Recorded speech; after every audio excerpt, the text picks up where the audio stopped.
and welcome to Sage Politics Webinar Week. Today's webinar is called How Do Identities Shape UK Politics and How Can We Engage Today's Students More Effectively? Presented by authors Joanie Willett and Arianna Giovannini. My name is Fawzia Eastwood and I'm a marketing manager at Sage for the Politics Books portfolio. I'm a cisgender woman of South Asian background. I have medium-length brown hair and brown eyes, and I'm wearing a purple jumper.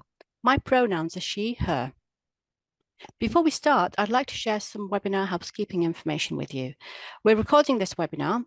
However, we've switched off the cameras and muted the microphones for all participants except the presenters and the hosts. This is so that everyone will be able to enjoy the session without background noise. The chat box won't be available for participants during this webinar, but if you do have questions, please write them in the Q&A box at any time you wish, and we'll reply to as many of those as we can during the session, with some answered live by the presenters. And then we'll try to follow up with the ones that we didn't get around to answering later on. And please do take advantage of our presenters' expertise and focus any questions you may have around the content of today's webinar. As mentioned, the webinar is being recorded and we'll upload the recorded video on Sage's YouTube channel over the coming weeks. We'll also share it via email and on our X page. We've made closed captions available during this webinar, so do switch those on if they're helpful for you. Sage is a global academic publisher of books, journals, and library resources with a growing range of technologies to enable discovery, access, and engagement. Our mission is building bridges to knowledge, supporting the development of ideas through the research process to scholarship that is certified, taught, and applied across all fields of social science. Whether you're preparing to teach a course, conducting research, or looking to publish your next research paper, our Sage Politics and International Relations portfolios provide top quality, easy to access materials to help you make the best use of your time and excel in your field. We're delighted to introduce you to today's webinar, which is on the theme of teaching UK politics, presented by Joanie Willett and Arianna Giovannini. And if you look on the next slide, you'll see that their upcoming Sage textbook is called An Introduction to UK Politics, and it comes out at the end of this month. This will be referenced during the webinar. You can find out more about their book at our website, www.sagepub.co.uk, or if you scan the QR code. And attendees of today's webinar can get 25% discount using the code POLWebWeek, or if you're a lecturer, you can request an electronic inspection copy. Now, without further ado, I'm delighted to welcome and introduce our presenters. Joanie Willett is an associate professor at Exeter University, and her research focuses on the entangled relationship between people and how they organize into communities, and the landscape that they are situated in, geography, geology, and ecology. She uses the new materialisms to explore the politics and economics of entanglement and the implications of a more than human politics on social and environmental justice. Her Fulbright all-discipline scholarship, which was ethnographic-inspired fieldwork, explores what an entangled politics looks like, drawing on case studies in Appalachia, New Orleans, and California. She has contributed to a number of parliamentary inquiries, including for the House of Lords Select Committee on the Rural Economy and reports for the House of Commons Environmental Audit Committee. She has been invited to present her research internationally in both policy and academic settings, including the European Union Committee of the Regions, the European Parliament, the University of California, Berkeley, FAILE Belfast, and the Ministry for Housing, Community and Local Government, and many more. Arianna Giovannini is Professor of Political Sociology in the Department of Economics, Society and Politics, DESP, at the University of Urbino, Italy. Before joining DESP in December 2023, Arianna was Associate Professor and Reader in Local Politics and Public Policy and the Director of the Local Governance Research Centre at the Department of Politics, People and Place at De Montfort University. Previously, she has served as Director of IPPR North, the leading think tank for the North of England, on a secondment basis from DMU. Arianna's work focuses on the politics, governance, and political and economy of the North of England, levelling up and regional inequalities, devolution, multi-level governance, and constitutional change in the UK, and the changing landscape of local government, especially in the context of austerity and Brexit. She has written extensively on these topics, and her book, Developing England's North, The Political Economy of the Northern Powerhouse with Craig Barry, was published by Palgrave in 2019. Her upcoming book, An Introduction to UK Politics with Joanie Willett, is due to be published this March. Her work actively engages with the world of policy and practice. Most recently, she was on the executive of APSC's Local Government Commission 2030, an independent inquiry into the future of local government in the UK. Arianna also regularly comments in the media on devolution, local government, constitutional change, and European politics. And I'm delighted to welcome them both here today. Over to you, Arianna and Joanie.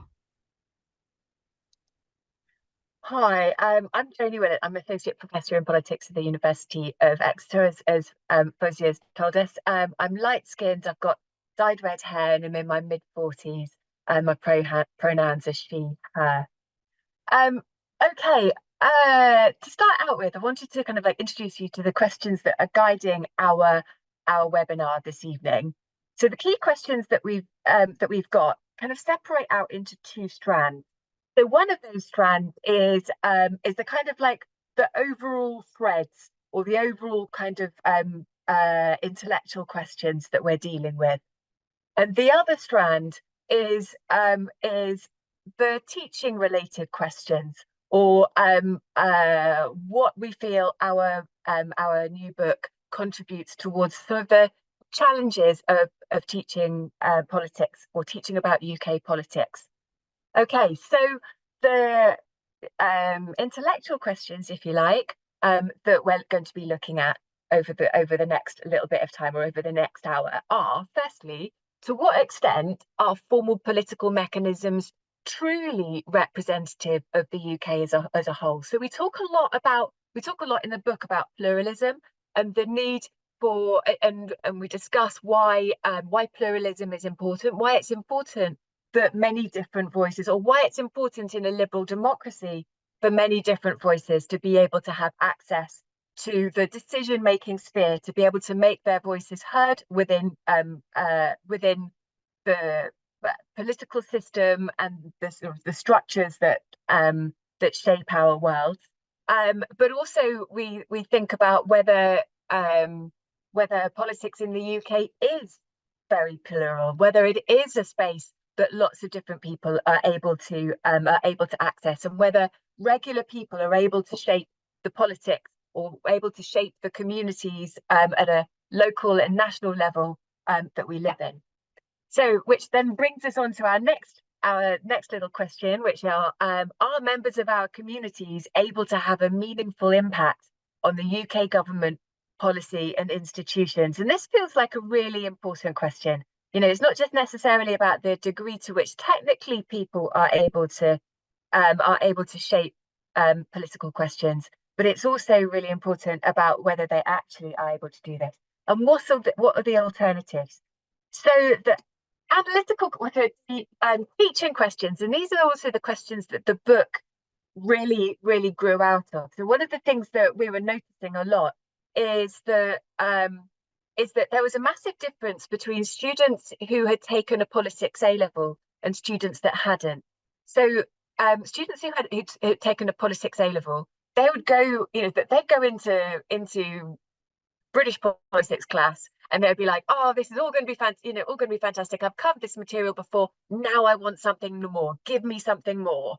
So they were really hungry for like more in-depth stuff on top of their A-level studies. And students that hadn't done a politics A-level came in and they were like, "Oh my God, this is really scary. I'm actually really terrified. There's all of these alien institutions that I've never even didn't know existed, or that don't feel like they're anything that I can access and anything that I can be a part of." And they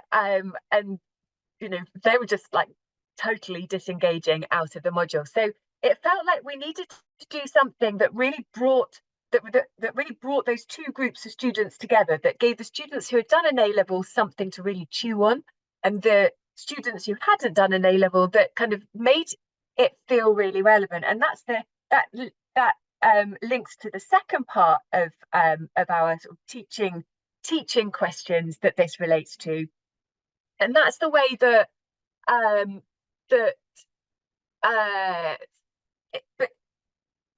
the degree to which students feel, from our experience, the degree to which students feel that big institutions of of politics in the UK are accessible to them really, well, has quite significant EDI, equality, diversity and inclusion implications. So students from backgrounds where they'd had more efficacy, more ability to change their worlds, or came from backgrounds where being able to shape your worlds was second nature, yes, of course, that they were able to do that, felt that of course they had a stake in political, in Westminster and parliamentary organisations and all of this kind of stuff. Yes, really not a problem. Whereas for other students from very different kinds of backgrounds that maybe had not thought about their worlds in that way, the sort of Westminster political institutions, which were at the heart of how we were teaching politics in the UK at the time, just felt like utterly inaccessible. And to a degree, it felt really sad to us the way that we were literally almost saying to our students, look, maybe these institutions of essential liberal democracy are not for you. So that's where this book really came out of, or what it grew out of. So we're going to address these questions between us. So we're going to start out by, so I'm going to look at the politics of the everyday. So really starting to think, and this is one of the chapters in the book as well. So we're going to start out by thinking about the way that our everyday activities can end up filtering in and can actually have a really important role in being able to shape politics and political culture. And then Arianna is going to take over, and she's going to talk about the politics of territorial identity and how the localities that we live also ends up shaping the UK system of governance. And of course, we're going to be reflecting on the student experience right the way through this. We're going to take a bit of an optimistic line, not only because I think we are both optimists, and please do feel free to challenge us. And I know that there are limitations on this as well, but the general line that we're taking here is that, oh, hang on, sorry, I've gone onto the wrong slide by trying to move something, never mind. The general line that we're taking, that political change might be a long process, but it does actually happen. And this is really important to stress. So, we might not notice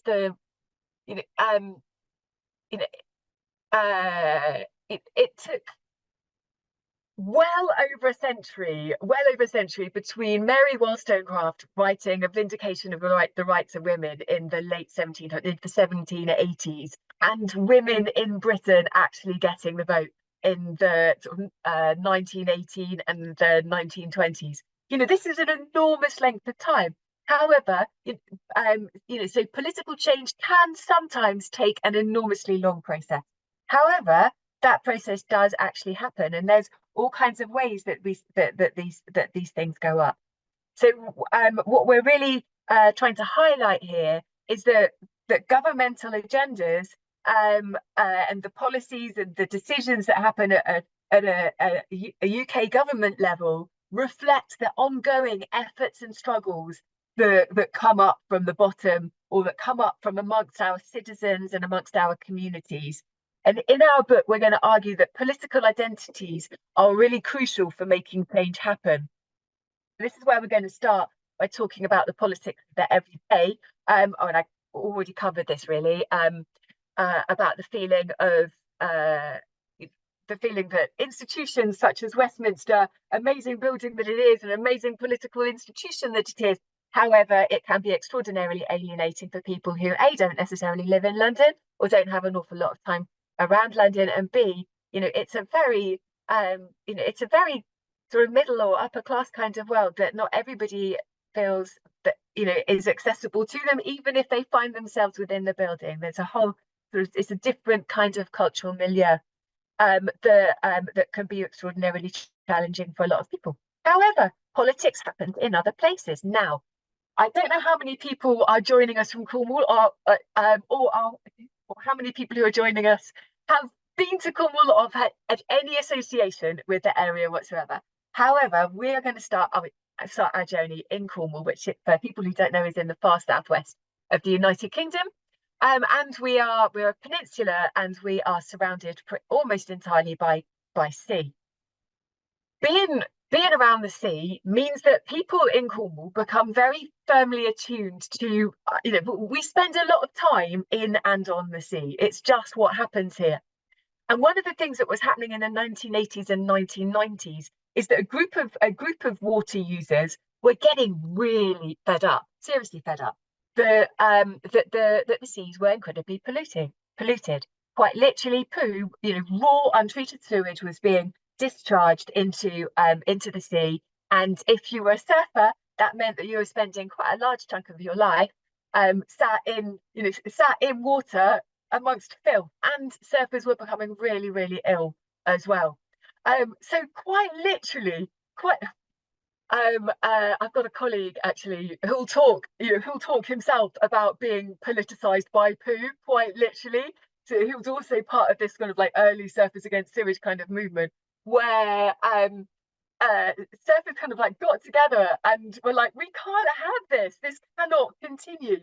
And so the pressure group Surfers Against Sewage was formed. Now, I don't know how many people here are familiar with surfers as an identity group, but believe me, as a general rule of thumb, and also other people have written about this as well, as a general rule of thumb, surfers are not associated with sort of political activism or trying to create change or being community minded. Surfers, bless them, as a group tends to be quite motivated by looking for the best breaks, looking for decent breaks, and the sort of the subcultures that go on alongside it. So being politicized was quite that was quite a departure. However, the unique positionality of the surfing community meant that they were ideally placed to be able to say, A, this is a problem, and then B, to be able to start looking for ways of to change that problem and make everything better. This photo, by the way, is from one of their very early campaigns. I think it was in the either the late 80s or the early 90s. I'm not too sure. Okay, so next, right. So how do you go from being a small North Cornwall pressure group to something that is now operating UK wide and is building, has built a fantastic UK wide coalition around water quality? Now, I'm skipping forward. I'm skipping a couple of decades now, sort of going from the late 80s to early 1990s, right up to the present day. They did an enormous amount of work in between then and had a huge impact on our waterways. Of course, then we have 2016 and the vote to leave the European Union, which means that a whole load of new legislation needs to be drafted. And amongst that legislation is about water quality. And there's a lot of concerns about what is going to happen to environmental legislation in this environment. Are environmental controls going to be shored up? Now, we're going back to this group of North Cornwall surfers. On the one hand, that's very particular, very, very, really quite niche and single issue. But what Surfers Against Sewage as a group were able to do was build a coalition between a whole range of other water users. So we've got here people involved in river pollution or river water quality, obviously the surfing community, also the open water swimming community. They've been ever so good at bringing in the outdoor swimming community. And for people who are not joining us from the UK, cold water swimming is huge in the UK right now. So this is actually really quite a big group. And also people who are concerned with plastic pollution and things like that. So what they're able to do is build a coalition of other water users who also cared about the quality of water. And from that, they were able to move very, very strongly into a policy agenda. So they started up an all-party parliamentary group where they drew together parliamentarians. So they were engaging here at a Westminster politics kind of level with MPs, with other NGOs and with other environmental organisations to think about the political agenda that was going to become the Environment Act, and that was going to regulate UK waterways. We could have a whole other discussion about the degree to which, about what else needs to be done. But the point is that Surfers Against Sewage, the campaign organisation, are a fantastic example of the way that in our everyday lives we can, or our everyday lives can expose us to the kinds of issues that need to be changed, and then it can incentivize us to work towards those, making those changes. Whether that is us as individuals campaigning, or whether that is us finding other like-minded groups and organisations, or pressure groups and organisations to be able to do that with. But there is another way that we create cultural change, that we create political change at an everyday level, and this is about cultural change, right? And I want to introduce you, or just want to flag up the concept of micropolitics, or the politics of telling one story. Politics is not just something that is happening in these big institutions. It's happening on a micro level. It's happening in our communities. It's even happening in the way that we live our lives. So, for example, my decision to live my authentic life in whatever kind of community that I am a part of, especially if by living my authentic life I'm kind of challenging dominant norms within the wider society. What I'm doing is I am making I'm making other identities or other ways of living our life much more visible. And in making different identities more visible, I'm helping to normalize what at some points in time might have been being different or abnormal. So, for example, there's been research about changing attitudes towards LGBTQ people that has made the argument that people that are a part of the LGBTQ community that choose to live their authentic lives and are open and out about their worlds have arguably had a more significant impact on changing the minds and attitudes of the people in their families and friendships and community groups, which then spills over into creating wider sociocultural attitudinal change, which then from the grassroots up demands across the board that government create policies that then reflect the changing societal attitudes. So we're trying to make the point here that contributing towards cultural shifts is also a political act, whether we recognize it as that or not. In fact, creating cultural shifts is such a political act that some of our political leaders have tried to nudge society into attitudinal change. So do you remember, I don't know if anybody remembers David Cameron's nudge unit that later on became the behavioural insights team. It's not always easy, and society is very, very complex, so it's not kind of like a do this and you'll get that outcome kind of thing, but governments do try to shape cultural attitudes in all kinds of complex ways. However, one of the final thing that I want to mention is that we do need to be a little bit careful because people can have a gap between the attitudes that they hold, and that should be the value action gap, the attitudes that people hold and the actions that we end up doing. So sometimes, I might believe that it is really important to reduce the amount of stuff that I buy, but that's a really nice new item that would look great in my house and I want it. so sometimes we can have these kind of like conflicting attitudes, but yeah, so we're not always consistent with kind of cultural norms, but the point is that everyday culture is a political space. Now over to Arianna.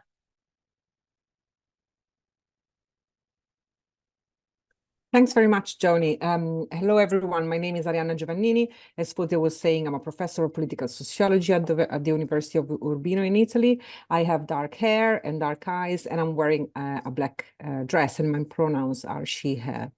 So Joanie has given us a very interesting insight into what we mean by the politics of everyday, and how taking the approach of the politics of everyday, both in the way in which we conceive UK politics, but also in the way we teach it, can actually bring in a very exciting new perspective. Now, I'm going back to our initial question. So looking at to what extent are formal institutions really representative of the UK society, and where the member of communities are actually able to influence the political process by looking at the territorial perspective of things, if you like. This is something that we put right at the center of our book in terms of the type of analysis that we develop there.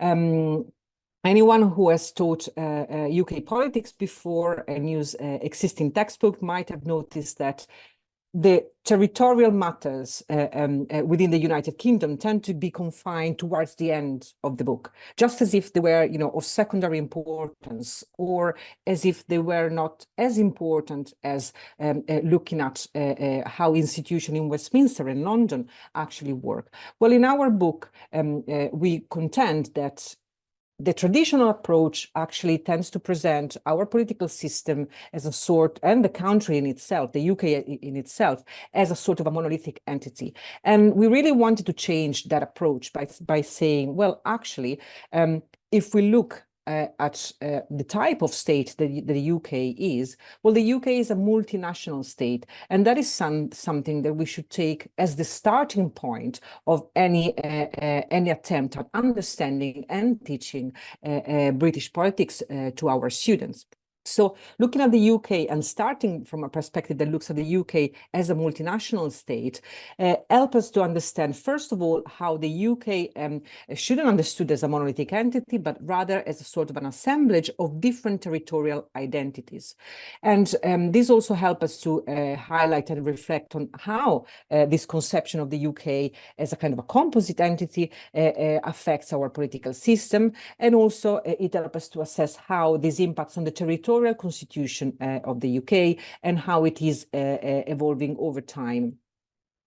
So in the book, the starting point that I take in one of the chapters that I wrote about this is actually to look at the Union Jack.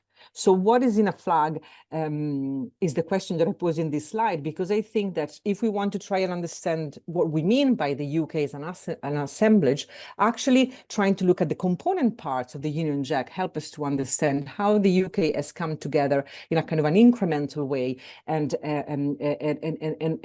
how and why this matters. So if we look at how England was actually, if you like, the starting point in the process of creation of the Union, and then Scotland came to join England through an Act of Union in 1707.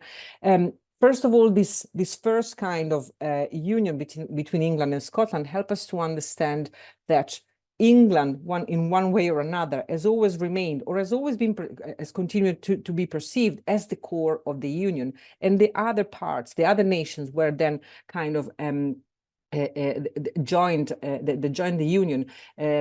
Each of them, we can say, had a very specific relationship with England.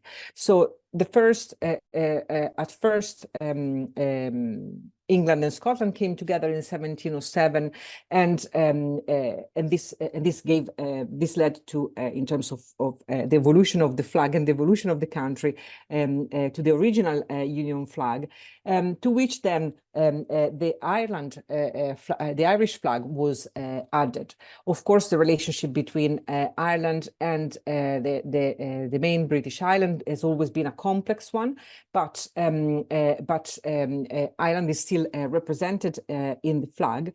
And the current Union flag, which came into existence in 1801, brings together this process of unification that saw Scotland join England, but through what some have called the marriage of convenience. So Scotland managed to understand, to keep in terms of, for example, institutions, some institutions that helped Scotland to maintain its own identity. Yes, it was still part of the Union, but having those institutions has been crucial in the process and in the way in which the Union itself has evolved. As I was saying, the relationship between the Union and Ireland has always been a complex one. We don't have time to cover all of it, but again, the way this was more compared to Scotland was more of a conflictual, if you like, kind of relationship, and there were always over time there were always attempts to assimilate Ireland. Sometimes, but this has in this process a lot of kind of bottom-up struggles have emerged up until the point where that led to the creation of the Republic of Ireland and Northern Ireland remaining within the United Kingdom. So this is very, very briefly. Obviously, the actual story is much more complex. How the Union has come together. And the story of the Union Jack actually help us to go through this and understand this process of assemblage. But it's also interesting to look at what is not included in a flag, what is not included in the Union Jack. For example, Wales is, of course, one of the component nations of the United Kingdom, but it is not represented in the flag of the UK. One could argue that this is connected to the way in which Wales joined the United Kingdom, which was more through a process of assimilation to England. So unlike Scotland, Wales did not maintain those institutions that allowed it to continue to nurture its own territorial and national identity. This doesn't mean that that the distinctiveness, the territorial distinctiveness and identity of Wales has disappeared, but that process had to happen under the surface because Wales was in fact kind of assimilated into England in cultural and political terms, at least officially. But also what is not included in the Union Jack are the various territorial identities that we find in other parts of the UK and also within England itself, interestingly. Cornwall, of course, has got the status of a small nation, yet it doesn't have any kind of official representation, neither in the flag nor at the center of government in London. The same applies to regions like Yorkshire, which have a long history of distinctive regional identity, and yet are neither included in the flag or find official representation in the center of government. So this short kind of summary of how the Union has come together, looking at the evolution of the flag and what is not included in the Union Jack, help us to understand how the UK has emerged from an incremental process of assemblage of previously autonomous nations, each with its own history, culture, tradition, and even language. The result of this complex process was what we could call a less than perfect union, and a state without an inclusive term for its own citizens, which is really quite peculiar, because I think that the UK is one of the few countries across the world that doesn't actually have a name that captures the territorial complexity of the country. Also, this process that I call of a less than perfect union has been described in various ways. It has been described, the UK has been described by some, especially before the process of devolution started, as a unitary state. Others have described as a union state. And more recently, James Mitchell actually coined the term state of unions, precisely to capture this process of incremental assemblage of previously autonomous entities that have come together to form the United Kingdom, yet without losing their own distinctiveness, and creating a process of a set of relationship with the center and with the state in London that actually reflect that diverse path that led to the union. So the legacies of this process of union and the pre-existing territorial identity, we argue in our book, still shape the politics of our countries. In this, for example, is reflected in the fact that there have always been, and these have emerged in a particularly strong way recently. There have always been, and there are still, tensions over power distribution, especially vertical power distribution, and this kind of sheds light on the tensions between what we call the Westminster model, that is a kind of a flexible order based on an uncodified constitution that tends to concentrate power at the center, versus the territorial distinctiveness and autonomy claims that come from the different nations of the UK. Now, for a very long time, the center has managed to develop a process of territorial management through accommodation of distinctiveness without giving open or overt political recognition to the various nations of the UK. So managing this approach to territorial management has in some way kind of helped for a long time to keep a lead on these tensions between the center and the different nations that compose the UK. However, over time, and especially starting from the 1980s, when the center started in a more in a more kind of clear way to focus on that power hoarding sort of principle that underpins the Westminster model, then autonomy claims have started to emerge from the nations of the UK, and in particular from Scotland, and for different reasons also in Wales and Northern Ireland. And in fact, the process of devolution that we have today in the UK is a profoundly asymmetric system of devolution.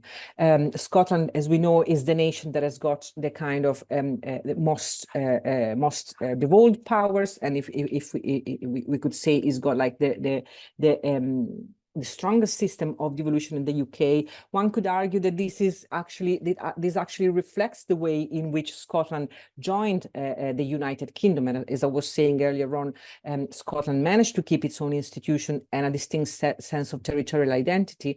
And in our view, is not a coincidence that Scotland is actually the first nation that got devolution, and that actually led the process of devolution, or kicked off the process of devolution in the UK, precisely to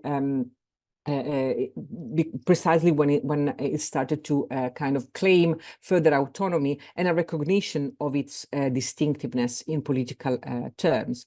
But devolution in the UK is asymmetric, so to reflect not just the identities, but also the different types of relationship that I mentioned earlier on, that developed over time between the different nations of the UK and the government in London. Interestingly, in the previous slide, I mentioned that England could be conceived as the core of the union, because that's where it all started in a sense. And yet it is almost a paradox, if you like, that England is actually the only nation of the UK that doesn't have a proper system of political devolution. And nowadays is perhaps the nation of the UK that is going through an existential crisis, we could say, trying to kind of find a way to express, give expression to its territorial identity, or find a way, a system of devolution that actually reflects the diversity that we find also within England itself, the English nation itself. So all in all, the UK territorial constitution that has emerged from this complex process of assemblage is still in flux, and it's still very much marked by tensions between centralizing logics, those that I mentioned earlier on that underpin the Westminster model, and autonomy claims coming from different parts of the country. This one of the key issues at the moment, and something that we don't that is not discussed in our view in sufficient depth in other volumes, but we do place a lot of emphasis on, is the fact that there is an unresolved question between the way in which the Westminster model works, so that the view that power has to be concentrated at the center, and the very idea, the key principle of parliamentary sovereignty, and the way in which devolution works, because devolution provides an alternative to the traditional Westminster model approach. And we argue it brings in more pluralism into the UK Constitution. But how do you reconcile these two different type of conception of how power should be managed? Parliamentary sovereignty versus territorial autonomy is a kind of something that this tension has not been fully resolved, and is something that has kept emerging time after time. And this is also something that has put under strain and challenged the constitutional settlement that underpins the United Kingdom. The most obvious example is, for example, the 2014 Scottish independence referendum.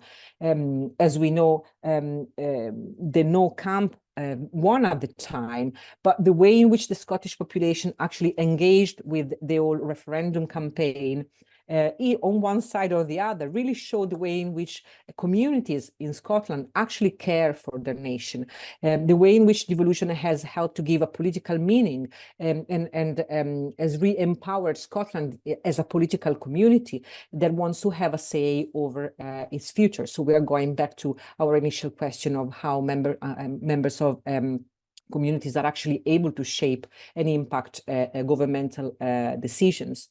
And similarly, tensions and strains that challenge the constitutional settlement of the UK along territorial lines have emerged also in the aftermath of Brexit and in the aftermath of COVID-19 too.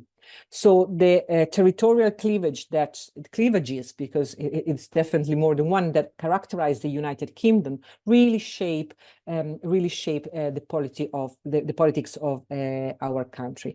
And this is yet another example, in our view, of how political and constitutional change is driven by this tension and by the bottom-up struggles of communities organized around territorial identities in the UK. So this is the part of my presentation on the territorial dimension of UK politics. And as Johnny was saying earlier on, we would like to conclude by going back to the second set of questions related to how we engage students. So, okay, we have presented the view or the approach based on the politics of everyday, and then we have used the approach looked on based on why the territorial dimension matter. How do we bring that into the classroom, and how does this help us to engage our students more when we teach UK politics? So if one of the issues that we all often found in the classroom is that students tend to see institutions as too remote and complex, sorry, as too remote and complex, then the politics of everyday approach really help us bring in political dynamics closer to students' lived experience. And so it helps them to feel more kind of, it makes all this concept feel more accessible and relatable for students. Teach students something something that they can relate to, something that they have experienced in their day-to-day life. The politics of everyday is an approach that really lends itself to this, and there are plenty of examples in the book that can help you to do that in the classroom. If we look at the politics of territorial identities dimension, this moves away from traditional analysis of politics as something that happens only in London, and actually highlights how all places and communities across the countries matter. If we take the traditional approach and focus only on the institutions in London, in a way, probably not consciously and not in a negative way, but we unconsciously kind of tell students that if they want to change politics, they have to focus on London. We disagree with that. And we actually, through this approach, we are trying to tell our students that actually all places and community matter. And again, when you tell students about political events that affect communities, maybe in the areas where they're from or in places where they've been, if you use place as a connector between what we teach and the student experience, that really helps them to feel more kind of directly connected and engaged in the classroom. Back to the question on how we can stimulate students in mixed classes. Well, our book focuses on the politics of everyday and how identity shape politics is radically different and new, because we start by providing a level playing field for all, precisely because if you look, for example, at the structure of our book, we have turned upside down the way in which we usually present politics. We start from the idea of place, we start from local politics, we start from devolution, we start from questions of identity and structural inequalities, and then we talk about the institutions, and then we connect them with the institution. And we argue that this is a way of doing things differently that really helps students to be part not only of a classroom, but maybe of a small political community that starts in the classroom and hopefully can get out there and make political change happen. So I think that's all from us. Thanks very much for listening. I hope we have not been going on for too long. Any questions, welcome.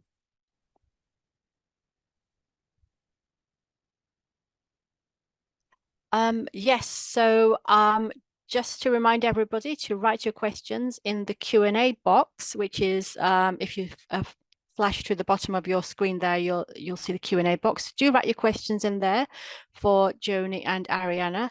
That was a very fantastic, illuminating presentation into UK politics. Very kind of thought-provoking, I found.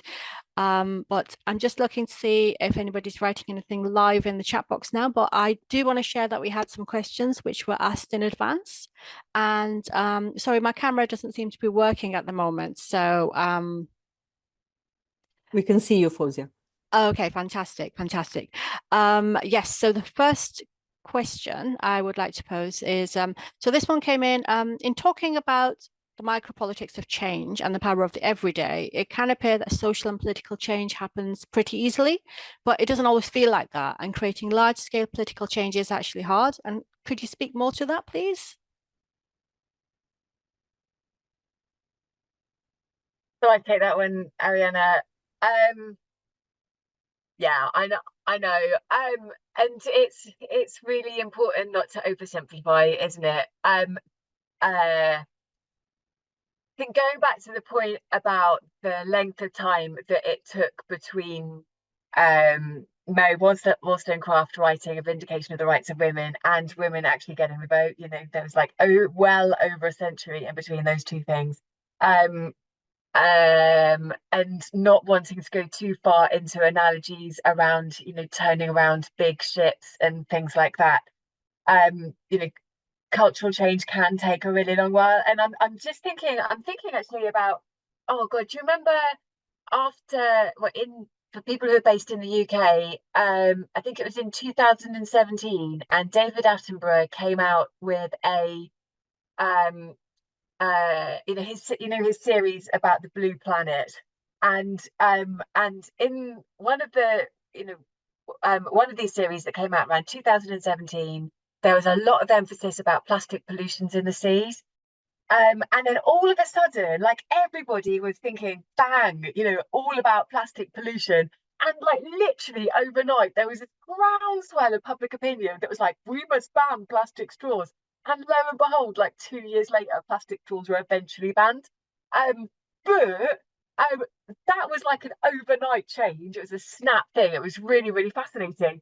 But that was based on decades and decades of environmental campaigning and people, raising the issue about the damage that we're doing to the environment in many, many different ways. And oh my God, yeah, plastic is an issue as well. It's really interesting, and I kind of wonder sometimes whether kind of like everyday politics, we need to think about it as like an iceberg, and the stuff that we're seeing, the really visible stuff that's kind of out there, is resting on an enormous amount of political activity at a ground level that can take a long time to actually see come to fruition. But if you can get a big enough groundswell, if enough people can end up buying into these cultural changes, we do end up seeing some really quite revolutionary change. I'm not too sure that's entirely answering your question, but maybe it's kind of skirting around it a little bit. Oh, thank you. No, that's fantastic. Thank you very much for speaking to that. And it's a really good example, I feel. So just kind of another one that came through earlier from the registrations. This one is an interesting one. So is there not an inequality about how different social groups are able to make the changes that they want to see heard? For example, sometimes the people that you see that find it easier to cut through with their campaigns and connect with others, they can come from particularly privileged groups, and then that reproduces the inequalities. Have you got anything to speak to that? This could be a question for either of you to answer. Joanie, do you want to start, and then I'll chip in? Sure, yeah. And that's also a really valid point. And one of the things that we try to thread throughout the book is about the way that different social groups have got access, have got different levels of access to or kind of like social capital around the ability to be able to make changes, and wealth and inequality, and other the whole sort of like diverse range of inequalities that we have in the UK has an enormous impact on that. And I suppose it's really nice the way that currently we are so much more open. It feels to me that we're so much more open in the UK to recognizing difference and recognizing that some people do find the levers of change much less accessible than others. That feels like a really important start. But this is also something that we as individuals can bear in mind too, right? The degree to which we when we come across ideas that challenge us, whether we close them down or whether we explore or help to create the discursive space where people from different backgrounds are able to be heard. Arianna, I don't know if you've got anything to add to that. No, I think you covered that very well, Joanie. I just wanted to maybe add a point that links to what we do in the book, because again, the debate on inequalities was something that we took very seriously when we thought about how to structure the book. And this, of course, concerns the type of inequalities that Joanie has just discussed. But we also wanted to bring to light the fact that and make sure that our students engage with the idea that inequality cuts across pretty much every sector of British politics and society. And so we also pay particular attention to the structural inequalities and also socioeconomic inequalities, and how they affect the policy process, and again, how they link to the politics of territorial identity and the way in which different parts of the country feel or do not feel represented from central government. Thank you very much both for speaking to that. So I have another question that I'd like to pose to you. This is if there is so much evidence that the Westminster model holds too much power at the centre, and this is a root cause of socioeconomic inequalities as well as centrifugal pressures, what is preventing a radical change or reform of the system? And why are we still talking about and teaching the Westminster model? This is a very interesting question. I guess if you allow me a bit of a joke, I guess the simple answer to the question why change is not happening, the simple question, if you allow me a bit of a joke, is that turkeys don't vote for Christmas. So if all the decisions that affect the rest of the country are taken in London, well, it is hard for politicians to say we're going to give our power away and we diminish the power of the institutions we are part of. As I said, this is just a joke, though. The process is much more complex. I guess it refers to the way in which politics has been done over centuries in the country, and the difficulty of finding a model of devolution that actually allows each nation and community in the country to find representation while also ensuring that the union doesn't break. I guess that's the key point and one of the reasons why there is so much resistance. What is the level of autonomy that you can give to the nations to make sure that the union that they have enough representation, but the union still keeps together and none of the nations breaking away, especially considering how in recent years we've seen pressures coming from Scotland, for example, but also more recently Northern Ireland, and even in Wales, the support for independence has grown or has had kind of highs and lows over time. Well, how do you prevent these kind of pressures to not to reach kind of tipping point and break up the union? There was a second part to the question, Fawzia. Could you please go back to it? Of course, sorry. I'll just go back to the second part of the question. So this was, why are we still talking about and teaching the Westminster model? Yeah, well, the Westminster model is a very, very useful framework to understand what I mentioned earlier on. So the way in which the UK political system has been working for a long period of time, understanding the key principles of the Westminster model really help us to grasp that. But at the same time, maybe we should understand and teach the Westminster model in a more in a kind of a less static way and in a more of a dynamic way, looking at the ways and at the different pressures that have been challenging the key principles of the Westminster model, so as to understand how it is not, again, a fixed model, but actually something that has been evolving over time. So I find it's still a very, very useful framework of analysis. We just need to be a bit more critical and trying to put it in the context of social and political change. Thank you very much for speaking to that, Arianna. There is another question that's come through in the live chat. This is from Christiane, and they're asking, do you think the quote, English problem, unquote, relating to failures of the Northern Powerhouse Midlands engine to rebalance the economy away from the Southwest will be a more pivotal factor in the mobilisation of territorial identities than ongoing debates relating to Welsh devolutionary dispensations or Scottish independence? That's Joanie, is it okay if I start with? Yeah, I'll chip in after you, if that's okay. I think this is a brilliant question. The English question has been kind of bubbling under the surface for a very long time. And for a very long time, there has been a sense that, yes, England doesn't have a very clear kind of status compared to the other UK nation when we look at the devolution process, but that seemed to be of secondary importance for a long time.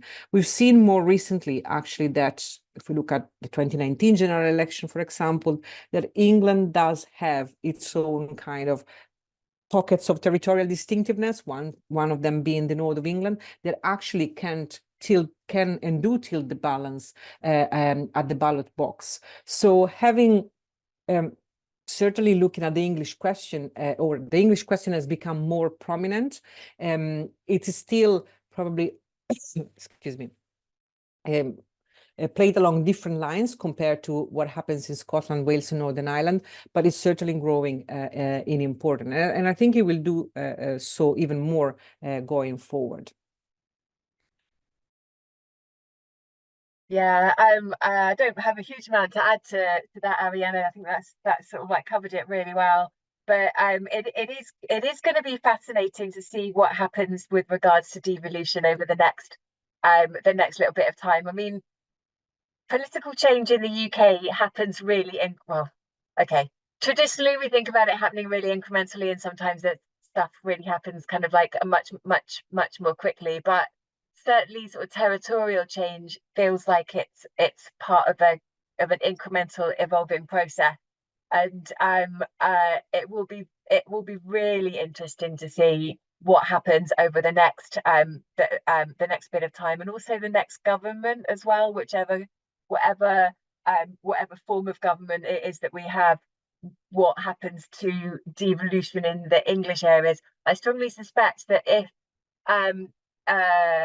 devolution in the English regions becomes or starts to overshadow Scotland and Wales, then there'll be some really anguished calls from there. And also, we haven't talked very much at all about Northern Ireland, and I think that again is another set of kind of questions. I feel, I don't know, I feel that there is so much to territorial politics in the UK that we've barely scratched the surface, especially when we're talking about it to students. And it's really shocking how little students actually get about these. And it feels like some of these questions are ones that debates that we're having amongst ourselves as academics, not really necessarily getting out there to the students. Thank you very much for speaking to that question, Arianna and Joanie. And yes, obviously there is so much more to say, but unfortunately now that this is all we have time for in this webinar. But if anybody has asked a question we didn't get around to answering, we'll try and follow up with you after the session. But don't forget to visit our webpage to find out more about Joanie and Arianna's new textbook, An Introduction to UK Politics, Place, Pluralism and Identities. This is out at the end of this month. And also to help celebrate our very first politics webinar week and this webinar, you can buy a copy of the book with 25% discount using the code POLWebWeek. And if you're a lecturer or module leader, you can request an electronic copy from our webpage following the QR code. And we'll be sending an email with the webinar recording link over the coming weeks, so you can watch it again or share it with any colleagues who may be interested in viewing it. And I'd just like to wrap up now by saying a huge thank you to Joanie and Arianna for their time today and for their very engaging and illuminating presentation. And thank you to Georgina for helping to facilitate the webinar behind the scenes. And thank you everyone for joining us today and taking part in this webinar. Thank you. Goodbye.